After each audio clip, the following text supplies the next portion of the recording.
Arabanın üstü tamamen açılıyor. Dizel olaraktan alabileceğim en sağlıklı arabaydı bu. Kabrio arabalar arasında neredeyse fiyatı en uygun olan araba. 1-2 Beetle vardı. Ondan daha memnunum şu anda. Yaşasın. Abi 3 günde bu hale geliyor. Yapma ya. 3 günde abi. Tabii örnek veriyorum, sen beni aradın, başında ara düştü, ben senin yanına gelirken tereddütlü gelmemem lazım. Bu sefer abi fişini çektim, kenara koydum, kafam rahat biniyorum. Bunlara baktırdıktan sonra kafası rahat, gönlü rahat bir şekilde alabilir. Senden büyük arabanın tavanı nerede oğlum? Cilasını yeni attım abi. Bu gizli bilgidir bu arada hani kabriyocuların. Bak burada bir 10 dakika önce bir F10 vardı. Bakım zamanı gelmiş, bakayım. Bak bakım zamanı yaklaşmış. Şey yapalım, bilgilendirelim. Bakım zamanı yakın. Çok uzağa gitmiş olamaz. Araba komple yerde abi. Bizde sadece bu arabada kumanda sembolik.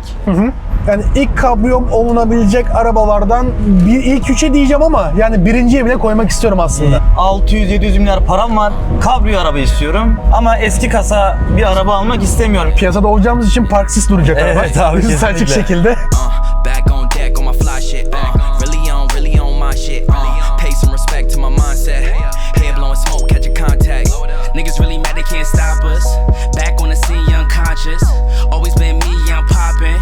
I ain't really here for the gossip, nah. Blah blah blah, yeah I'm hot bitch. Try to play me, but you tried it. Way too wavy, gotta ride it. Pull up on you, yeah we sliding. Make our eyes roll when I slide in. Neck on wrist on shine. Arkadaşlar merhaba, Drive Masters'a hepiniz hoş geldiniz. Bugünkü konuğumuz 2008 model Peugeot 207 ama CC. Evet, aracımıza gelecek olursak öncelikle tasarımından bahsetmek istiyorum. Biliyorsunuz 98 yılında Peugeot 206 var ve başladı bu tasarım. Ondan sonra 2006 yılında Peugeot 207'ye geçti aslında. Ama 206'nın satış rakamlarından dolayı ve hani rakiplerini egale etmek için, daha doğrusu işte Getz vesaire, işte Clio olabilir. Onları piyasadan, daha doğrusu satış rakamlarını düşürmemek için 206'yı üretmeye devam etti. 207 daha çok böyle B segmentinin 206 giriş versiyonu. 207 ise biraz daha üst donanımlı hali gibi, daha güvenli, daha teknolojik hali gibi diyebiliriz. Genel olarak arabadan bahsetmek gerekirse tam bir fiyat performans arabası. Özellikle Ali sen seversin cadde versiyonu için. Arabanın üstü tamamen açılıyor. Aynı şekilde bir de metal tent olmasını severiz zaten. Yolda giderken özellikle bahsedeceğim. Herhangi bir şekilde kumaş tenti gibi yol sesini falan almıyor ama ufak tefek tabii gıcırtıları var. Olacak yani yaş gereği. Arabanın motorundan bahsetmek gerekirse bunlar 3 versiyon olarak ülkemize geldi. 1.6 VTI 120 beygirlik atmosferik. Daha çok onlar tercih ediliyor çünkü otomatik versiyonları da var onların. 1.6 TEP gerçekten çok güzel bir ilk çıkan versiyonları yani diyebiliriz bunlara. Onlar da turbolu versiyonları hala günümüzde kullanılıyor. Bayağı seri, hoş, bu arabaya yakışacak motor var ama asıl mesele şimdi fiyatta uygunluk dedik ya, bir de yakıt uygunluğu. 1.6 HDI motorumuz var aracımızda. Asıl meselemiz araç sahibiyle beraber gelelim. Bak şuradan zaten hello'ları görüyorsundur, kornaları. 65 Medya'dan, Citroen videosundan tanıyorsunuz zaten. Erkan, aracımızın sahibi. Abicim hoş geldin. Abicim hoş bulduk. Öncelikle aracı bize bugün verdiğin için çok teşekkür Ne demek ederiz. abi? Uzun zamandır incelemek istediğimiz bir arabaydı. Memnun oldum. Sağ ol geldiğin için. Ne demek abi? Şimdi asıl meselemize gelelim. Neden bu araba, neden bu kombinasyon? 1.6 HDI almanındaki sebep ne mesela? Niye THP'sini almadın? Abi şimdi şöyle, THP'sini şöyle kullandım. DS3'te kullandık. Onun tadını aldık bir kere. Evet, bayağı da güzel yüklemiştin o sarı evet, arabayı. evet. Gösterdin az Evet, önce. yani- Hadi fotoğrafını da koyarsın. Motor içi komple forged. Yani onu da abimden çalmış gibi bir şey oldum. Ondan çok ben kullanıyordum. Buraları keseriz. Abi şimdi bunu almamızdaki sebep, ben hem arabayı yapmayı seviyorum, hem vakit geçirmeyi seviyorum, hem de ben al satı seviyorum. Yani al sattan kastım da şöyle bir şey. Arabayı stok bir şekilde alıyorum. Jantını, lastiğini, eğrini, pastacılasını, iç kozmetiğini, ne bileyim yıpranmış, deforme olan yerlerini değiştiriyorum. Bu benim hoşuma gidiyor. Bu benim için bir aktive. Şöyle 1.6 dizel almamdaki amaç, önceden abimde de bir 207 vardı. Bu benim hayattaki ilk Peugeot'm. Yani şöyle C2'ler çok yaptım ama ilk defa Peugeot'm oluyor. PSA'da vardın ama Evet. Peugeot Yani var hep ilk bir yani. 207 istiyordum abi. Onun dışında bunu almamdaki sebep, dedim ki yani fiyat performans ürünü kendime ne alabilirim? Bundan önce bende Beetle vardı. Şimdi Beetle'dan inip de normal bir tane 207'ye binmek istemedim açıkçası. Tabii. Biraz daha dikkat çeksin, ne bileyim hoş dursun, gittiğimiz yerlerde böyle dikkat çeksin. Ben dikkat çekmeyi de seviyorum biraz. zaten belli. Evet abi. Kabriyo'dan. Şimdi biraz da dikkat çekmeyi seviyorum. Onun dışında bunu almamdaki sebep, dediğim gibi 207 bende bir hep hevesti. Ama şimdi 207 alan arkadaşlarım var. Basabilen de var, basamayan da var bunu. Ama genellikle etrafımdaki insanlar bunu basamıyor. Ve ben hep arabayı alçak kullanmayı seviyorum. Aldığımda üstünde eğri vardı abi bunun. Ben eğrini komple sıfırladım. Çünkü hataları Baştan vardı revize eğride. ettin komple. Revize değil. Direkt ben söktüm. Direkt sıfır tamamen. takıldı abi. Sıfırdan. Direkt ben sıfır takıldı abi. Kafam rahat bineyim diye Tabii. yani. Çünkü aldım abi bir gün evin önünde havada bırakıyorum. Sabah Çökmeye geliyorum. başlıyor mu? Abi sabah geldim arkası inmiş. Ne işiydi abi o? Brezilya işi miydi? Yani ona benzemiş anladın mı? Onun dışında abi ben dizel olaraktan alabileceğim en sağlıklı arabaydı bu. Ya zaten uzun yıllar üretildi bu 1.6 HDI motor. Daha sonrasında işte birazdan bahsedeceğimiz kronik sorunlardan dolayı Evet işte abi.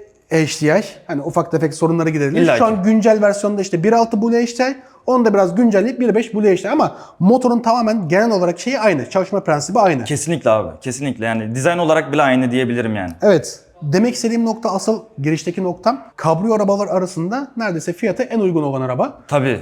Bir de sen bunu tabii ki dizel versiyonuna kombine etmişsin hem de Evet. yakıt tasarrufu. Evet abi. Normalde bunların genelde şey derler. 1.6 dizelleri aldığın zaman biraz performansı düşük. Evet abi. Şimdi ister istemez zaten 206, 250'lerden bildiğimiz motorlar olduğu için hatta Kesinlikle. 350'lerden, 308'lerin ilk versiyonlarından bildiğimiz motor. Mesela bunun önüne geçmek için biraz daha performans için neler yaptın mesela arabaya? Abi ben arabayı aldığımda ilk önce soft yazılım attım. Bir hantalığını aldın. Evet alt abi bir devirlerdeki. antallığını aldım. Ondan sonra ilk önce gittim soft yazılım attıktan sonra son susturucu, orta susturucu komple ben iptal ettim. Ondan sonra Egzoz sistemini de rahatlattın. evet ama ondan sonra çok ses çıkıyordu. Yani 1.6'ya göre çok ses. Biraz baş artırıyor evet. Evet şimdi bende de bir tane problemli bir abi var. Mahallede böyle evet abi kendisi birazcık problem yaratıyor. Şimdi onun yüzünden de birazcık dedik ki efendiliğe bürünelim biraz. Tekrardan onları geri taktık. Ondan sonra performans bir tık daha düştü. Evet. Ondan sonra Civic 1'e geçtik abi biz.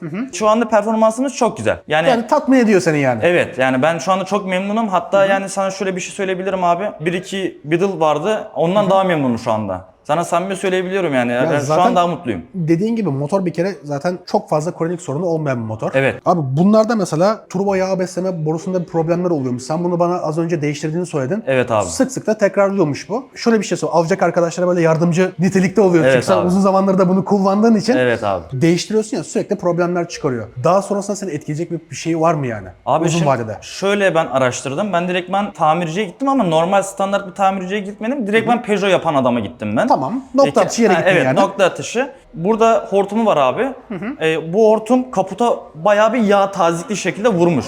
Hatta kaputu açıp oradan da gösterebiliriz. Bak daha iyi olur. Süper olur abi. Şeye de alıştık ya şimdi 2 kere çekmeye bir dakika. Şimdi kaputumuzu da açalım. Hatta daha demin temizledim yine gelmiş abi. Bak direktman Şimdi- buradan buraya vuruyor. Bahsettiğimiz hortumu Ali özellikle çekersin abicim. Burası Buradan. abi direktman. Direktman şurası. Zamanla burası dediği gibi kaçaklar yapıyor, yırtılmalar oluyormuş. Kaçaktan dolayı biraz performans düşüşü Evet oluyor abi. tabii ister istemez. Ama motorun içinde kirletiyor. Evet abi. Şekil A. Bak bir saat önce daha orayı temizledim ben. Bir saat önce. Kronik olarak başımıza gelecek şeyler. Bunun Evet. önüne geçmek için artık custom bir şey yapmak gerekiyor. Yapan var mı bildiğin? Şöyle söyleyeyim abi ben yani motor içinde ben birazcık düzenden yanayım. Ben birazcık Orijinali düzenden. korumadan Yani yanasın birazcık yani. şu kısım benim için önemli.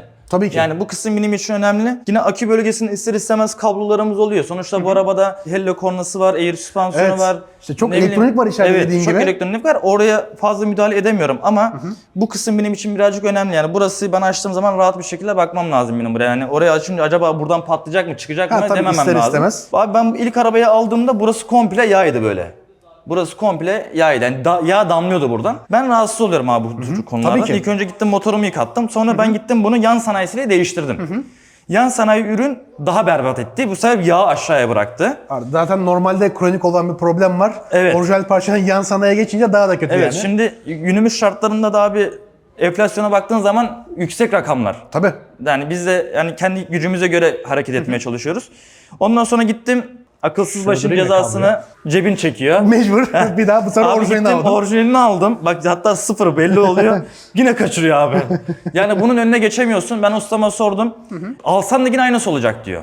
Buraya custom bir şey olaraktan... Tahmini şöyle bir şey araya giriyorum lafın arasına giriyorum da Estağfurullah. tahmini mesela değiştirdikten sonra ortalama normal kullanımda ömrü ne sence? Hani kilometre bazında ne kadar kullandıktan sonra tekrar aynı problemi yaşıyorsun. Abi 3 günde bu hale geliyor. Yapma ya. 3 günde abi. Yani bu parçanın kronik bir sorunu abi bu.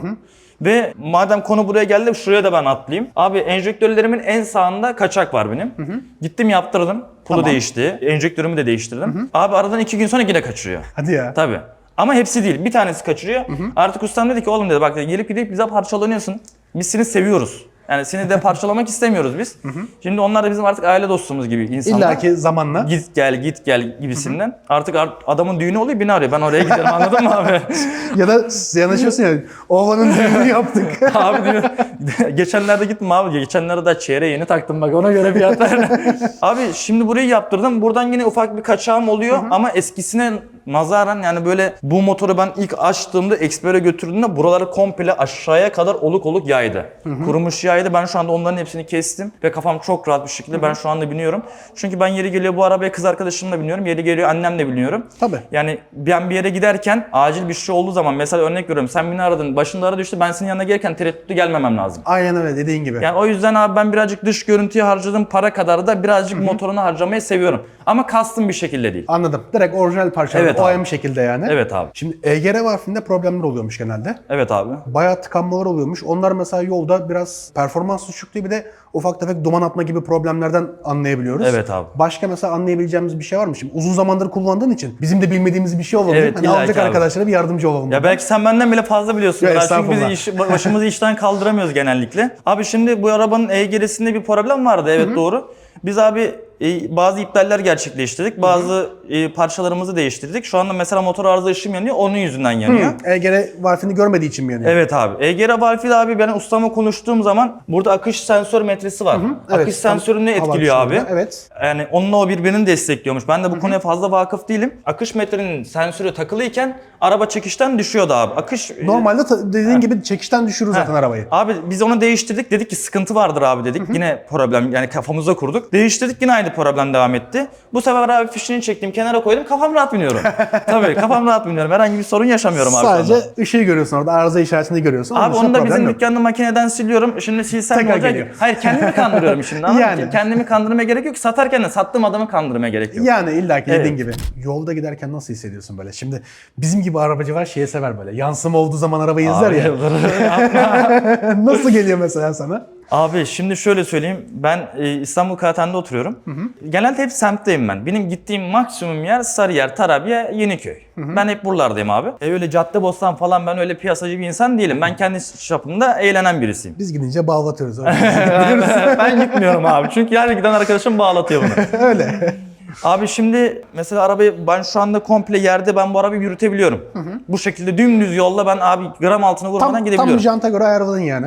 Şu an sıfır. Yani şu an en yerde. Ama yürüyebiliyor. Tabii Şasiye lastikleri falan gram değmiyor, dokunmuyor. içeriye değmiyor. Lastikleri gram dokunmuyor abi. Şimdi şöyle gidiyoruz. Şimdi üstü açık. Mesela abi aldığımın ikinci günü heves var, heyecan var. Tavanı ilk defa olmayan bir araba almışım. Eve gittim. Mesela annem ilk önce arabayı gördü. Üstü açıktı. Annem diyor ki arabanın tavanı nerede oğlum?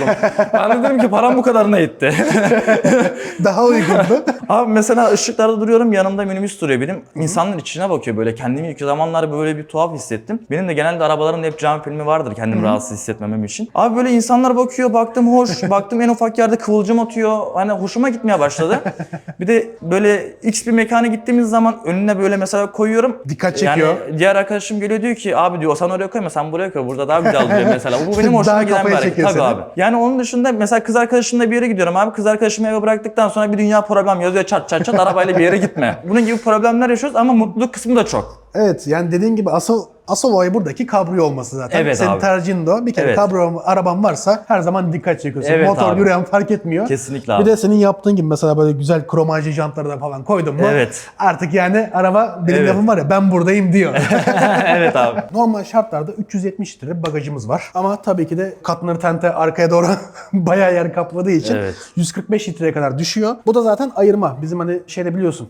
E93'ten biliyorsun yani. Normalde bizde metal şey var ya, plastik parça var ya. Burada da böyle şey gibi Makam perdesi makam gibi. perdesi. Ha? Evet, makam makam perdesi. perdesi gibi güzel toplarında bir mekanizması var. O da Evet. çok güzel olmuş. Şimdi 145 litrelik bagajımızdan bahsedelim aslında. Asıl kullanılan yer. Sen burayı bayağı doldurmuşsun abicim. Evet abi. Burada air tankımız var. Ondan sonra ses sistemimiz var. Ses sistemini sana bırakıyorum. Abinin dükkanında yapmışsın. Evet. Aşağıda Ali kart olarak bırakırsın abicim. Abi şimdi şöyle biz bu arabayı aldığımda kapılarda yine güzel hoparlörler vardı ama tatmin Klasik Fransız diyebiliriz ona Evet. yani. pek tatmin etmiyor. Custom bir marka taktık, bilindik bir marka taktık. Şu anda arabanın içi beni tatmin ediyor. Ama biz onları taktıktan sonra bizim tizimiz çok yüksekti. Basımız hiç yoktu. Ve yani kolonların basını açsak 2 tane kapıdan ne kadar ses alabileceksin? Yani dediğin gibi. Abi biz buna bas koymaya karar verdik. Ondan sonra biz buna 25 santimlik bas koyuyoruz yok. 20 santimlik bas koyuyoruz yok. Zaten 30 santim hiç denemedik. Evet. Çok yani bizi Kabini uğraştırdı. yapamayacaksın Evet. diye. Şimdi biz ilk önce 20 santimlik kabinli bası koyduk. Yine olmadı. Çünkü buranın yükseklik seviyesi abi 23 santim. Orijinaliyle beraber 27 santime çıkıyor.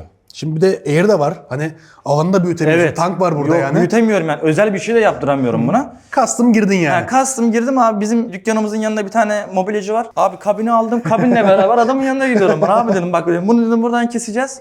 Kestirdim, kendim kapladım, kendim koydum. Yani Çok da güzel. İşinin de çok güzel olmuş bu arada. abi yani zarar gelmesin diye üstünü falan kapattık. Yani bir elimden geldiği kadar dokunuşlar yapmaya çalıştım açıkçası. Yani her işliğin çok güzel bu arada. Evet. Tekrar lafın arasına giriyorum. Çünkü çok güzel hikaye gibi anlatıyorsun Evet ya böyle. abi. Belgesel tadında bir video çekiyoruz yani şu an. Çok süper Araya abi. girmeye korkuyorum. Ben şey yapıyorum. Hani başlangıcı yapıyorum, çekiliyorum. Zehri bırakıyor gidiyor. Air tüpü, kompresör ve bas bizim bagajımızı tamamen öldürdü. Yani bizim şu anda bagajımız yok. Yola gitsem ben arka koltuğa koyuyorum. Şimdi tam da oraya gireceğim. Arka koltuk dediğin zaten bu arada sembolik. Hani var ama normal Tabure. yetişkin hiç kimse sığmaz oraya. Çocuk desem bile gerçekten çok küçük bir çocuk lazım. Yok abi yok. Yani var ama dediğimiz gibi sembolik. Evet abi. Bir üstünü açalım istersen ya. Tabii Şöyle ki bir abi. Üstü açık çıkalım yolda zaten. Kablo arabanın bagajını al. Abi kapatma onu bir. Ha tamam. Kapattım be kapattım. Anahtarı orada unuttum zannettim.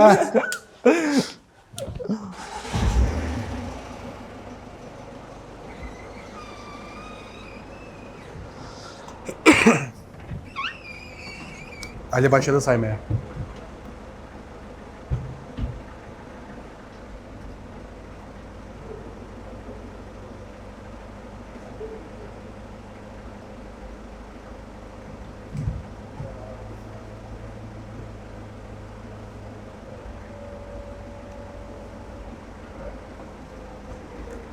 Gördün mü 25 saniye. Son arkanın gelmesiyle beraber 25 saniye. Camları sayma. İşte şimdi caddeye çıkabilir araba.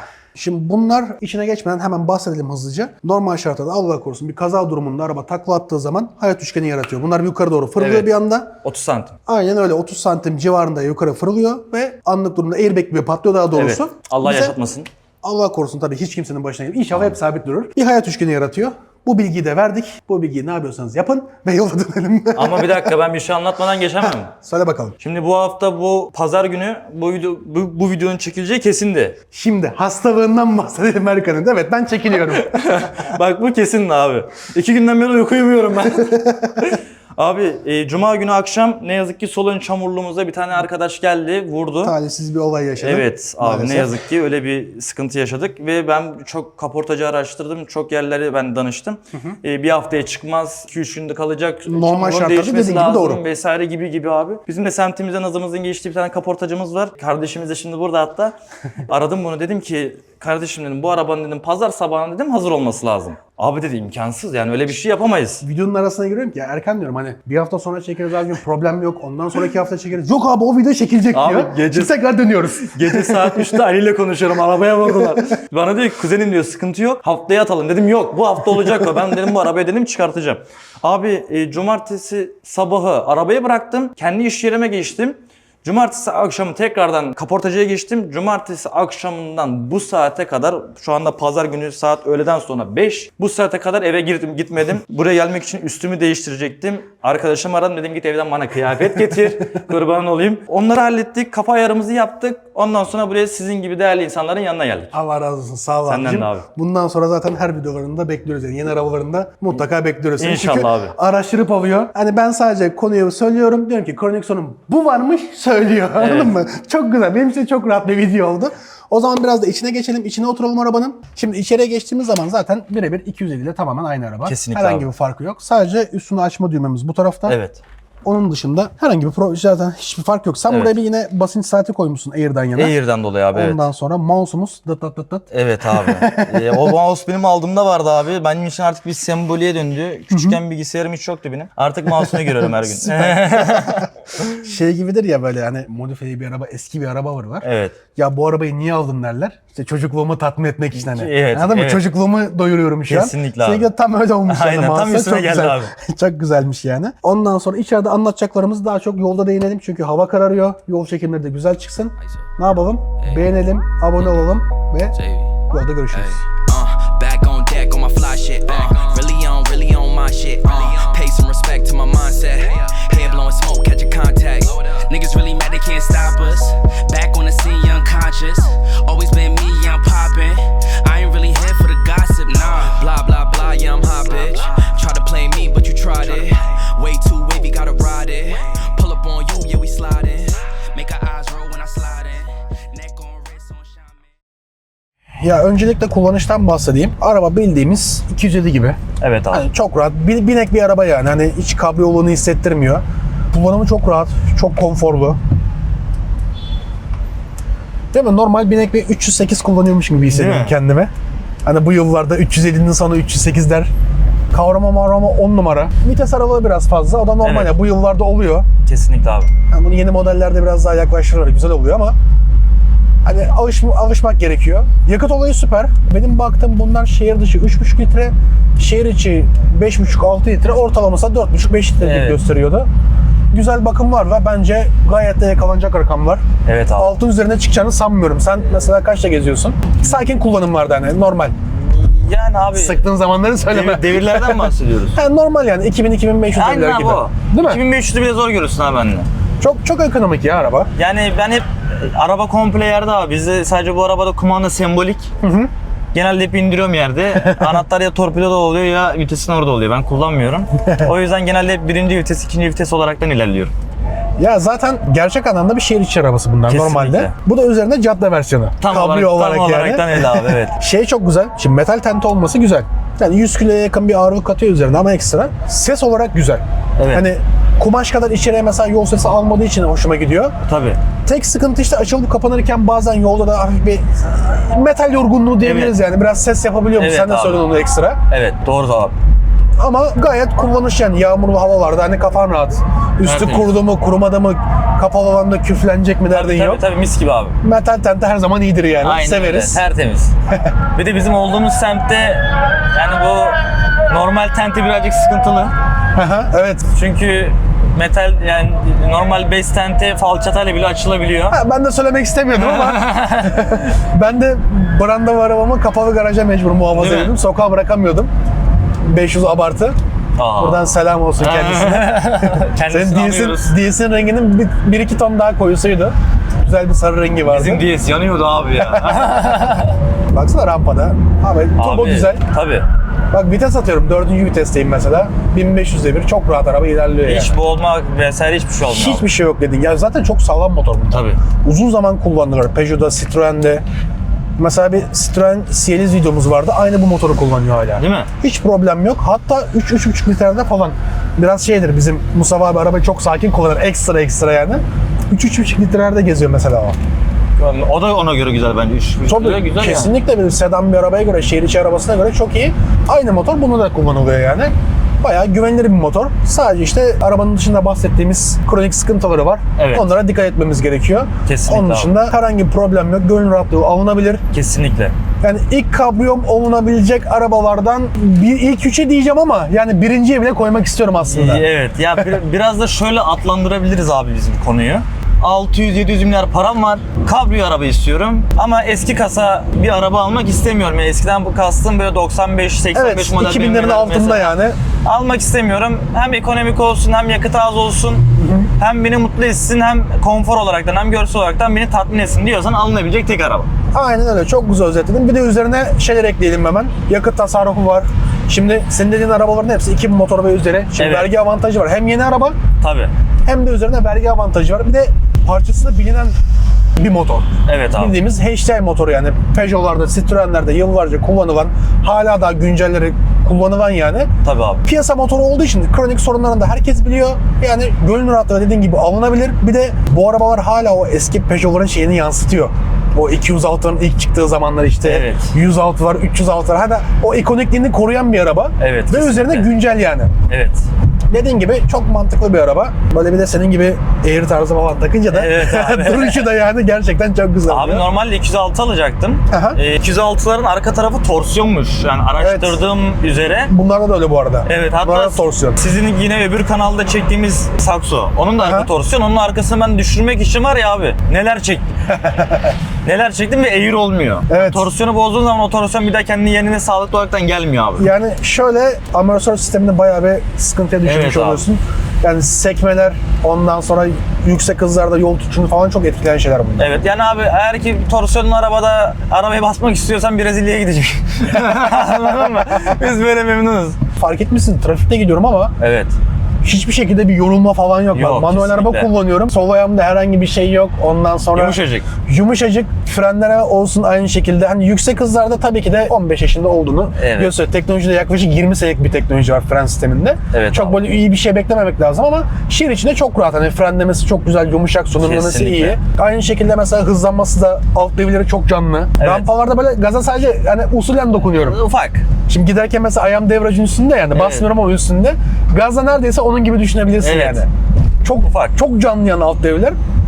1750 devirde zaten geliyor hani. Evet. Anında kendini toparlıyor araba daha kalkar kalkmaz. O zaman şimdi sizin bir ses sistemini deneyelim bakalım. Deneyelim abi. Hangi videoyu açayım? Aç kanka herhangi birini Buna giriyorum. gir. X Yani Class. Allah onlardan nasip eder inşallah. İnşallah ya. Çok güzel arabalar ya. Kasalet Mercedes'ten geliyor. Damaralı aynı platformda hem asi hem de işlevsel. İçerisi Mercedes. Kendi kendimize telif atmayalım ha. Ama bir Mercedes. Şimdi ses nerede, burada mı? Bağlı mı burada direkt? abi. Yok, Orada mı? direkt ben burada abi. Küçük katı fiyatında yapıyoruz. Güzel.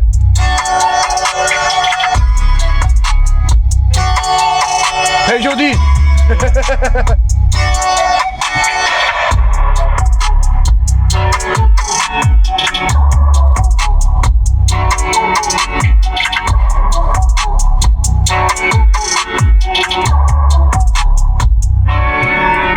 Ahmet de güzel çekmiş ha. Arkadaşlar merhaba. Drive Masters'a hepiniz hoş geldiniz. Ahmet'in araba güzel çıkmış gerçekten. Maşallah abi. Gerçek aslında. Sahibine de selamlar. Selam olsun buradan. Abi Ses sistemi güzelmiş ha. Çok beğendim marka yani. söylememde sakınca var mı? Yok, hiç problem yok. Kapılarımızda fokal bağımlı serisi mevcut. Arkada 20 santim forex kullandık. 5 Gördük onu zaten. Evet, 5 kanal amfile besliyorum. Onun dışında buradan emeği geçtiği için abime de çok teşekkür ediyorum. Evet, buradan tekrar selam olsun. Evet, kendisine selam olsun. Hadi aşağı eklersin abicim. Aşağı ekliyorum. Dükkan ismini söyleyeyim mi? Söyle abi, hiç problem yok. Power Station, sana teşekkür ediyorum abi. Beni şuradan bir yerden görüyorsun. Yani Bu gerçekten arada emeği büyük. üçü de lafın arasına girip üçü de bir ara getireceğim size. Hi-Fi'den pek memnun değilim. Şimdi şöyle, DS'lerde de hi-fi var biliyorsun. Biliyorum. Abim de DS'de belli bir memnuniyetsizliği varsa abim de onu kendisi çözdü mesela. Değil mi? Tabii çözülmeyecek hiçbir şey yok. Ona ufak ufak bir dokunuş yapacağız yani. Evet. Onun da güzel detaylı bir videosu gelir. İnşallah, Part inşallah. part yayınlıyoruz çünkü biz şeye. Elimizden gelen ne varsa abi hiç sıkıntı yok. Her zaman başımızın gözümüzün üstüne yerim var. Allah razı olsun abicim. Bu arada da arabanın dış çekimi için de Doğukan Tekin'e teşekkür ederiz. Ben de teşekkür ediyorum Doğukan abi, çok Sabah. sağ ol. Evet yani bugün bizim için mekanını ayırdı. Gerçekten vakit ayırdı. Sağ olsun, Evet. arabanın da görüntülerini yetişebilirsek koyarız buraya. Acayip tertemiz oldu bizim Evet, değil BMW'de. Yani mutlaka tavsiye ederiz oraya uğramanızı. Aşağı Ali açıklamaya da koyar. Kendisi gerçekten güzel bir esnaf benim gözümde. Aynen öyle yani. Muhabbeti bile yeter yani. Sırf muhabbet etmeye bile gidilir oraya Tabii yani. esnaflığı bir kenara, konuşması, Bir yani abi, anlatması kardeş tabii yani. ki abi, tabii ki yani benim için çok değerlidir kendisi. Ona tekrardan teşekkür ediyorum bugün bize yerini, mekanını ayırdığı için. Biz de abicim sana ekstra teşekkür ederiz bize bu demek? güzel arabanın paylaştığın için. Ne demek abi? Çünkü böyle araba hastası birinden araba almak zor olur. Değil mi abi? Yani arabanın da her yerinde böyle şeyler yapışkanlar Değil hala mi? duruyor. Zannedersin araba 2008 yeni almışız. Değil mi abi? Fabrikadan çıkarmışız gibi yani. Abi bakarsan oluyor. Dediğin gibi çok teşekkür ederim Ben de abicim. teşekkür ederim abi. Bundan sonraki videolarda mutlaka görüşelim seninle İnşallah zaten. abi. Bu dostluğumuz bizim zaten biliyorsun Baki. Elhamdülillah abi. Elhamdülillah. Araba olmasa bile her türlü zaten görüşürüz biz. Kesinlikle abi. Ben burada kısa bir parantez açmak istiyorum. İstediğin kadar açabilirsin. Senin tanıdığın birisini açmak istiyorum. Tabii ki. Şu anda beni her kamera görüyor değil mi? Evet, Necati Bey'e. Ben tahmin ettim. Necati Bey. Egovir. Egovir. Beyefendi. Ne oldu, gelip gitmeye bıraktınız? Hayırdır? Ne oldu, hayırdır? Sen hayırdır? Hayırdır ya. Olmuyor böyle. Arayıp sormaya da kessin bak. Abi kendisi de benim için gerçekten çok kıymetli bir insan. Evet, sağ olsun Ya zaten. O gerçekten da çok kıymetli. Ali bir yana, Ya abi çok farklılar ya. Evet. Anladın mı? İkisi birbirini bulmuş abi. Evet, ikisinin de yeri ayrı yani. Kesinlikle. Muhtemelen bu videonun sonlarındayız abi. Evet. Sonuna kadar izleyen, vakit ayıran artık kaç dakika oldu bilmiyorum. Yarım saat, 45 Bayağı dakika. oldu biliyor musun? Bu video yani hayatımızın en uzun videosu oldu. Yani bu kadar harbiden sonuna kadar sıkılmadan beni dinlediyse bütün büyüklerime, bütün küçüklerime, abilerime, kardeşlerime çok teşekkür ediyorum. Bizler kendilerine böyle bir şey katmak istedik. Onların da bize katmasını istediğimiz tek şey kanala abone olurlarsa çok sevinirim. Çok mutlu oluruz. Çünkü kanal artık bizim kanalımız sonuç olaraktan. Abi Tabii ki kardeşiz, hepimizin tabii kanalı. ki hepimizin kanalı. Sizleri de aramızda görmekten biz mutluluk duyuyoruz. Lütfen kanalımızı takip etmeyi unutmayın. Beğenelim, yorum yapalım, eksiklerimizden bahsedelim. Kesinlikle abi. Ondan sonra zaten altta yorumlar gelir abi. Ama benim ne araba- zaman beraber çekiyorsunuz? Arabayı değiştirdi mi? Ben senin videolarına gelecek bak. Değil mi? Annem beni aradı, diyor ki oğlum neredesin? Anne çekimdeyim diyorum. Annem diyor ki ne çekim? Ne çekiyorsun sen? Abi sen hangi yayında yapıyorsunuz? Şu an Show TV'desin. Ne? Show TV'desin Show şu an. TV'desin Canlı şu an. yayındasın şu anda. Şimdi. Evet. Canlı yayındasın. Akşam kendini izlersin. Evet, şu an canlı yayındasın. Bak, kameralar çalışıyor. Vay be. Neyse görüşürüz. abi. Görüşürüz. Ben de kanalda diyecektim. Kendisi kaşındı abi. Abi Erkan'la bir dahaki video ne zaman geliyor? Ama beni seviyorlar abi. Ben sevilmeyecek bir adam değilim. Abi güzel yani konuşman çok güzel zaten hani efendiliğinden kimse bir şey demez yani. Üzerine bir de bu araba bilgin. Çünkü Sağ ol araştırarak alıyorsun ya gerçekten yani ekrandan artık vazgeçilmez olduğumuz çabamızda. Abi bu araba bilgisi de senin gibi kıymetli abilerim sayesinde araba alıp sata sata, bilgi edine Allah edine, razı olsun danışa abicim. danışa bu kadar bilgiye sahip oluyoruz. Biz de aynı yani ilk bilgiler hep böyle alsatlardan Evet. hani öğreniyorsun mecburen kronik sorunlarını öğreniyorsun neler yapabilirim diye. Çünkü senden sonrakilere de mahcup olmak istemiyorsun. Evet, kesinlikle abi. Ondan dolayı araştıra akılda kalıyor. Bir de yenilerine bakıyorsun bunları güncellemişler vesaire hep yani. Mesela ben- bu motoru bilme sebebimiz bunlar yani. Evet ve ben de şöyle bir durum var. Ben harbiden sıfırdan gelme bir insanım. Benim ilk arabam abi 96 Doğan SLX. Bizimkiler Ben söylemişiz zaten. Evet abi ben sıfırdan gelme bir insanım. Ben zamanında o arabayı 11 milyara aldığıma kadar hatırlıyorum. Şu anda ben bindiğim arabalara baktığın zaman 2020 Polo, Beetle olsun, bu olsun. Keyfime göre arabaya binebiliyorsam Rabbime bin şükür. Ya çok şükür Yani zaten hevesim dediğin gibi. alabiliyorsam abi Rabbime bin şükür. Yani onun dışında yani bir de uzun zamanlardan sonra ilk defa bir arabalardan keyif almaya başladım abi biliyor musun? Değil mi? Ciddiyim Yani bak. biraz keyif alman lazım. Evet ya. Bir abi. hafta sonu arabası olması Evet lazım abi, sende yani kesinlikle, mutlaka. Bu da kesinlikle. tam anlamıyla yani. Değil mi abi? Bir hafta sonu arabası. Ama abi arabada sigara içirmiyorum tavana. O benimki. Leke yapıyor. Tavana İzmir'e yapıyorum yapıyoruz ama. ama. Abi geçenlerde yolda gidiyorum. Bak abi şimdi kabrio arabanın bütün iyi yönlerini anlattık. Şimdi kötülerinden başlayalım. Ben şeyden başlatayım mı? Başla. Kuş sıçabiliyor. Abi bak, Yolda ona başımın gözümün üstünde yeri var. Abi geçenlerde yolda gidiyorum. Yine böyle bir ufak trafik içindeyim. Abi bir insanın kucağına ne düşebilir ya? Ben o hikayeyi bildiğim için Ne düşebilir sana abi? cevap vermiyorum. Yani ne düşebilir? Hadi bak sana soruyorum ama şimdi söylediğime bakmadan yani bir tahmin yürüt yorumlara, tamam mı? Abi martık kanat düşürdü ya. Kucağımda kanat vardı abi, kurbanın olayım. Şuraya bak ya. Yani böyle kötü yönleri olabiliyor abi. Oluyor ya. Bizim arkadaşın başına gelmişti işte. Değil mi? Arabaya gidiyor, kız arkadaşa buluşmaya gidecek. Hazırlanmış, etmiş. Abi yolda giderken arabanın da üstünü açıyor hava sıcak diye. Eyvah. Takıyor şapkayı, gözlüğü bilmem Oh. ne. Abi kuş mu sıçıyor üstüne? Hayırlı işler, bir de beyaz gömlek varsa tertemiz. her yere kuş pisliği, bir daha eve gel üstünü değiştir devam et. İyi yönleri de var, kötü yönleri de var abi. Kimine iyi kimine kötü çok dikkat çekiyor ama Evet. zaten bunu bile bile alıyor herkes. Kesinlikle Şimdi abi. hani kabrio bir arabanın ne olursa olsun marka modeli dikkat çekeceğini herkes bilir. Kesinlikle abi. Dediğimiz gibi dışarıdaki etkenler biraz fazla. Evet. Dışarıysa iç içesin yani. Hani içine kapanık birisinin binmemesi lazım. Evet abi kesinlikle. Geri geliyor az önceki çocuklar gibi mesela sohbet etmen gerekiyor. Yani evet abi. Mecbursun yani. Ben üstünü kapatmak 25 saniye. Tabii abi öyle. Şimdi onlar da daha 10-15 yaşında çocuklar, onlar da tabii. arabada hoşlarına gidiyor. Yani. Bir İster de kamerayı istemez. arada görünce o ekstra oluyor zaten onlara.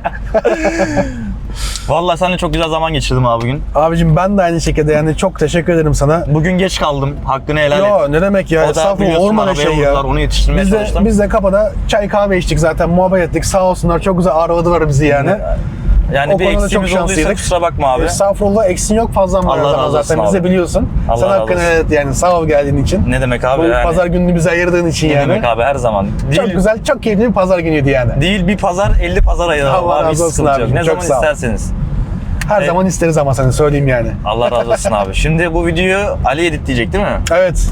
Ha, şimdi Ali! dedikodusunu yapayım Ali biraz. burada. Ali. Ali burada şu an. Ali. Çok farklı ya. Vallahi bak abi. Ali bir tane ya. Harbiden Allah gönlüne göre versin abi bunu. Amin, amin abicim inşallah. Abi Cengo çok bilgi bir çocuk. Ya sağ olsun o da başımın Gerçekten. üstünde yeri var ya. Cengo Bir şey harbiden dinler kaliteli tak diye çocuk. yanında yani. Evet. Kaliteli, Hiç kaliteli işi bir var insan. yok evet. falan filan yok yani. Sağ olsun an dediğin gibi yanına gelir muhabbeti süper. Kaliteli bir insan, kaliteli bir dost, kaliteli bir arkadaş. Sağdan Aynen abi. öyle. Sohbeti de çok güzel. Evet. Sağ Sarıyor. olsun yani evet. Bazen kaçıyor muhabbet arasında bir yandan uzuyor gidiyor ama hani Kayboluyor. Neredesin? Gel buraya. oraları karıştırmayalım. 3 ay önce ben onu aradım. Neredesin dedim. Ne yapıyorsun? Sanayideyim dedim. Oturun bilmem bir şeylerini indirdik dedi. Moralim çok bozuktu ya. Sağdan abi. Arabanın ama içinden geçiyorlar biliyor musun? Abi yani Ali bana videolarını biri izletiyor. abi Cengo direksiyonu biliyor ya. Biliyor ya. Eli yatkın direksiyonu- yani. Evet abi Cengo direksiyonu. İyi güzel. Çabuk kavruyor arabayı da. Çabuk ısınıyor yani Evet. arabaya. Cengo harbiden direksiyonu. Back on deck on my fly shit. Really on my shit.